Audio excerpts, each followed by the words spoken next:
Greetings, radiant particles. Our conduit is wondering why he's crying, when he knows we are going to talk about the meaning of scale and the scale of meaning. That does not sound very much worth crying about. But the root of what we have to say is very profound, very deep.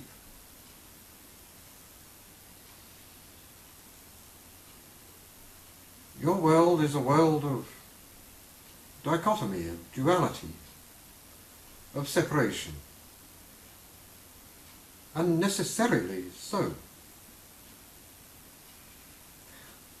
For the one manifests through all is a continuity. It exists in everything, and nothing exists beyond it. So outside the totality there is no separation, for the totality is one.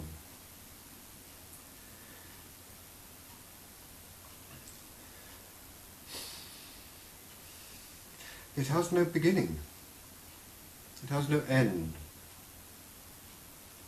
it has no size, nothing to compare it to, for it is incomparable. And in so being, in itself it has no meaning, and certainly no understanding, for it does not stand under anything. It is supreme in itself. For to understand is to stand under and to accept a limitation.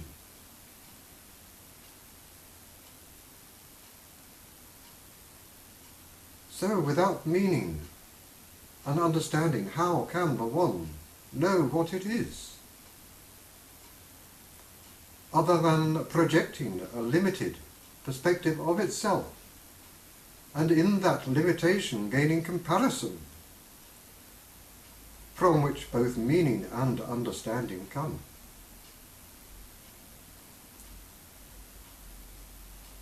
To accept the limitation is to stand under, and in so doing gain understanding. And in that understanding comes meaning.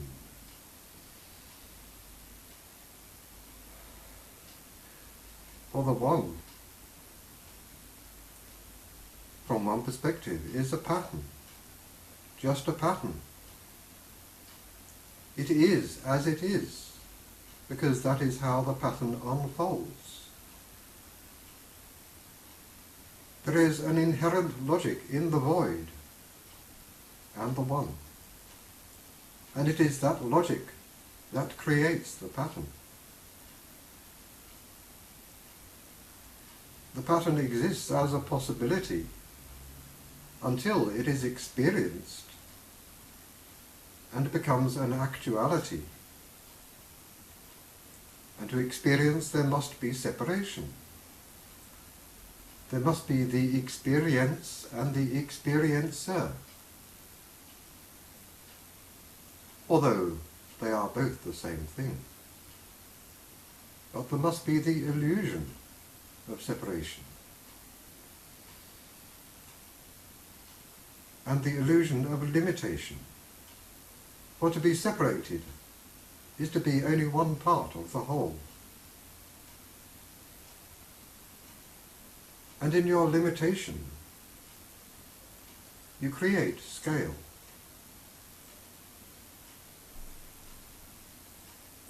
In your consciousnesses, you are exploring, defining the boundary of totality, the very edge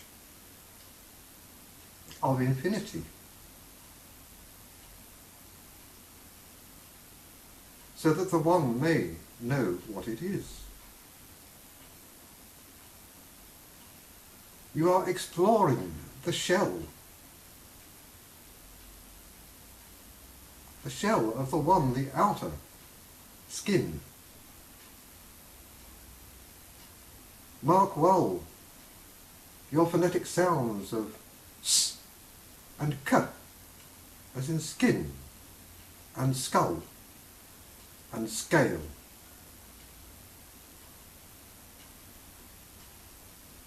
For the S sound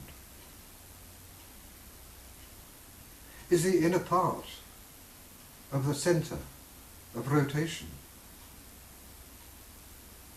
and the K sound is the limitation. And so ska produces a concept of repeated rotations within a limitation.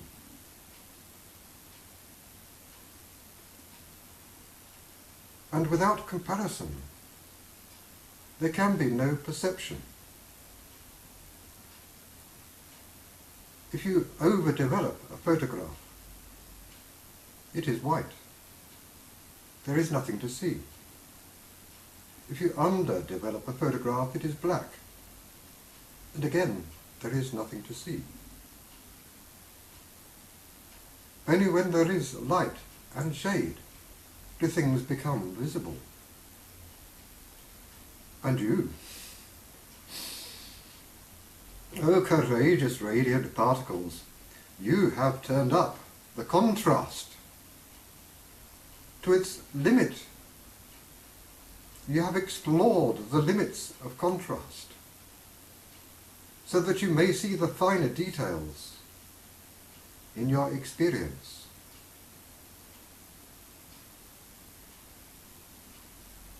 And in your limitation, you have created scales. In your contrast, you have defined this or that. And between this and that, you have marked divisions. You have created balance machines, scales, to measure weight. And in your tongue, the very word.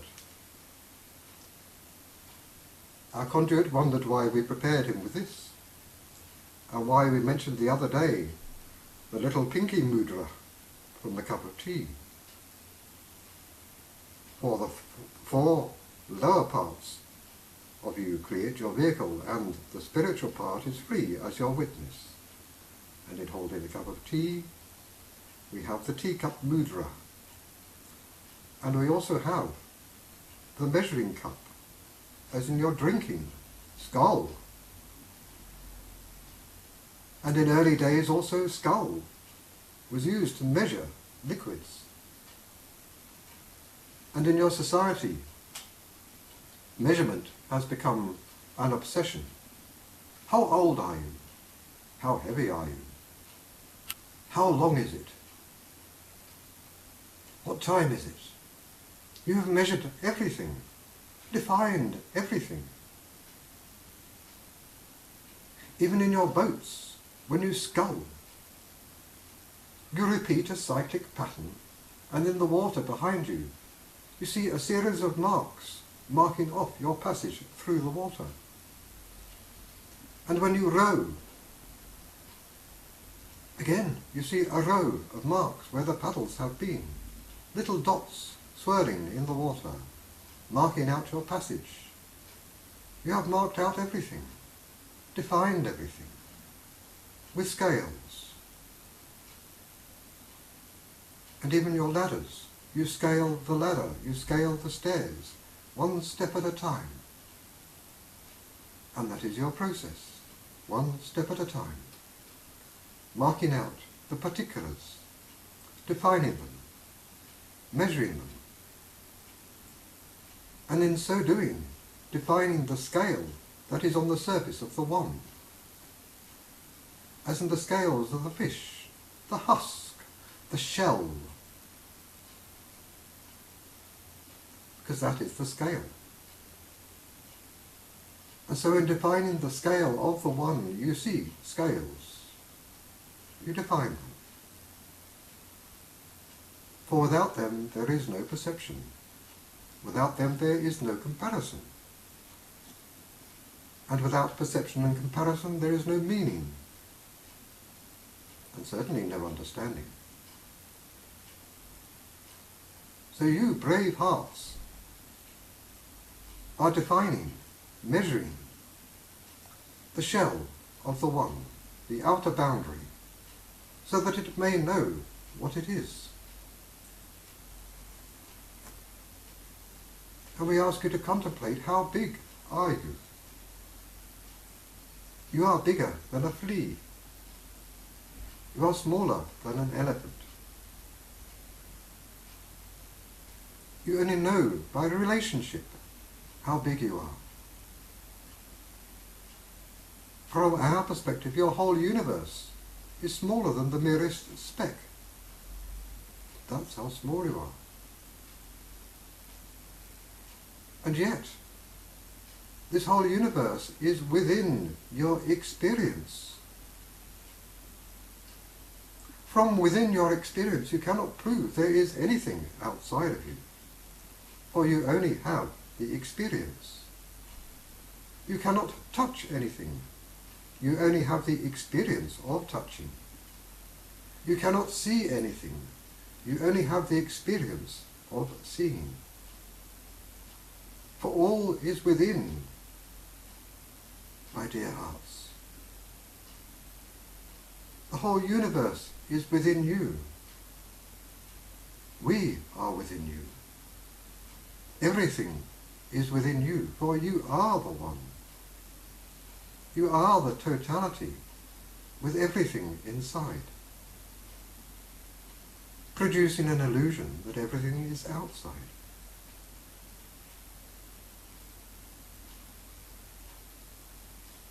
And as you mark off your time, how old are you? How long is your life? From the scale of the universe, it is but a moment. And even the life of the universe to us is but a moment. And from the largest perspective, there is only the one moment.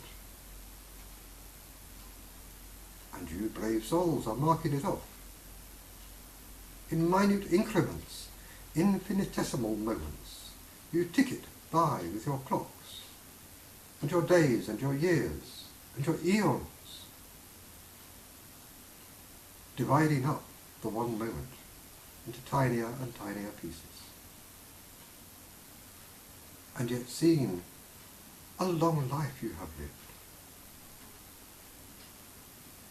and all the truth that you know in this physicality is within that life.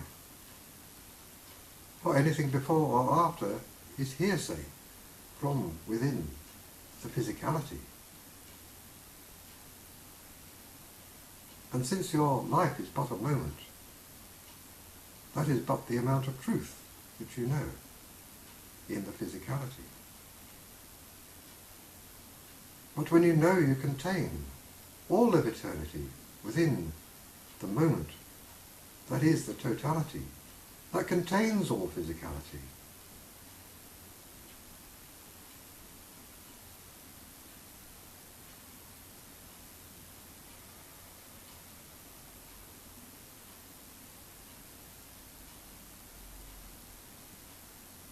even a fly can distract from the process.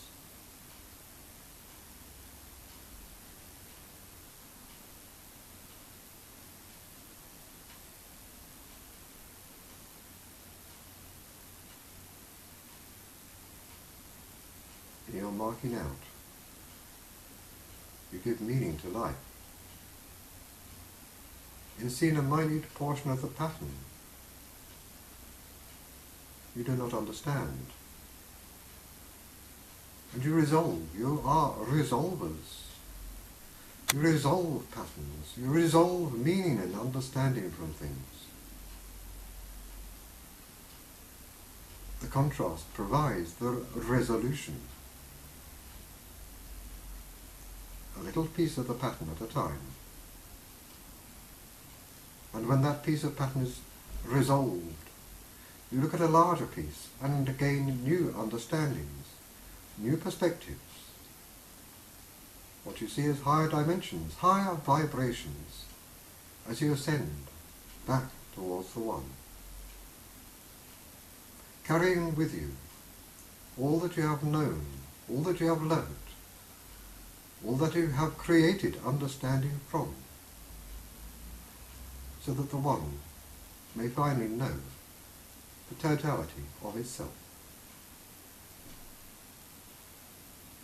So reject not the contrast, the marking of time, the comparison. Accept it with open arms, with gratitude. For without it there would not be any knowing. But we salute your courage, O brave, radiant particles. And we love you, and leave you with greetings.